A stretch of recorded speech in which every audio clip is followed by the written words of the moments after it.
আসসালামু আলাইকুম ক্লাস 3 শিক্ষার্থীরা তোমরা সবাই কেমন আছো? এই পর্ব আলোচনা করব বাংলাদেশ ও বিশ্ব পরিচয় বইয়ের পৃষ্ঠা নাম্বার 71। পৃষ্ঠা নাম্বার 71 এখানে আছে দেখো, কথা আছে সঠিক উত্তরের পাশে টিক চিহ্ন দাও। অর্থাৎ এখানে যে সঠিক উত্তর আছে এই সঠিক উত্তরটির পাশে কি দিতে বলতেছে? টিক চিহ্ন দিতে বলতেছে। তোমরা শিক্ষার্থীরা খাতা কলম নাও এবং এগুলো নোট করে নাও।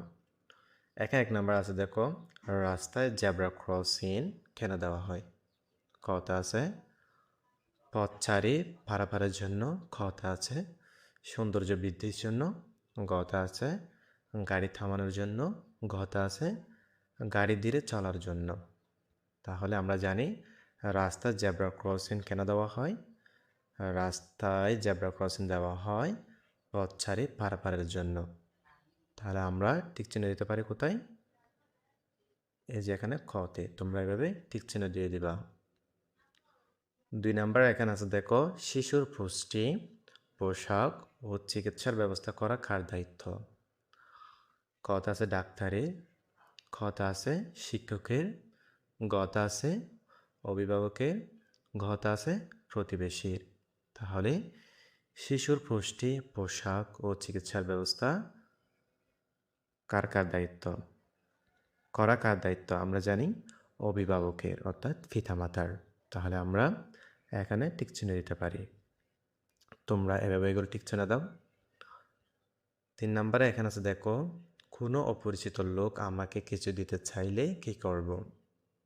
কথা আছে নেব না, খত আছে নিয়ে নেব, গত আছে পরে দিতে বলবো, ঘত আছে লুকিয়ে নেব। তাহলে যদি কোনো অপরিচিত লোক আমাকে কিছু দিতে চাইলে আমি কি করব? নেব না।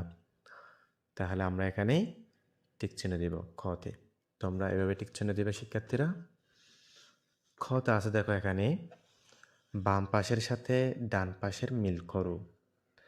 এখানে বাম পাশে কতগুলো শব্দ আছে, এগুলোর সাথে ডান পাশের শব্দগুলো কি করতে বলতেছে? মিল করতে বলতেছে। এখানে আছে দেখো অভিভাবক, এখানে আছে শিক্ষা প্রতিষ্ঠান, হাসপাতাল, পুলিশ বাহিনী।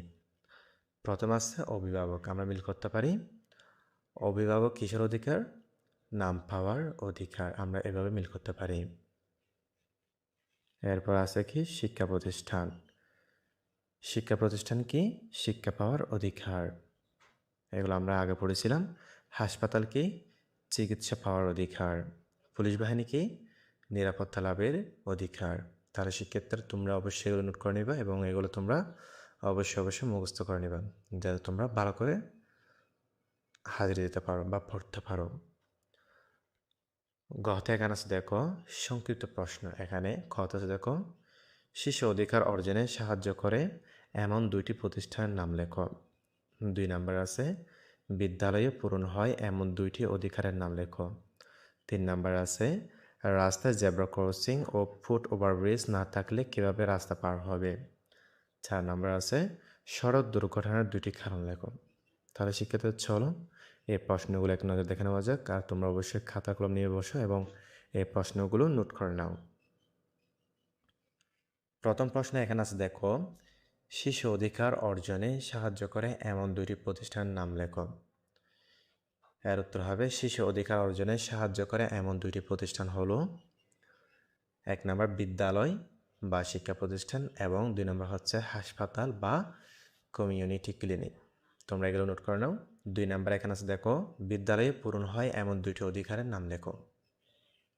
আমরা লিখতে পারি বিদ্যালয়ে পূরণ হয় এমন 2টি অধিকার হলো শিক্ষার অধিকার এবং খেলাধুলা ও বিনোদনের অধিকার। আমরা জানি বিদ্যালয়ে এই 2টি অধিকার পূরণ হয়। এই 2টি অধিকার হলো কি? শিক্ষার অধিকার এবং খেলাধুলা ও বিনোদনের অধিকার।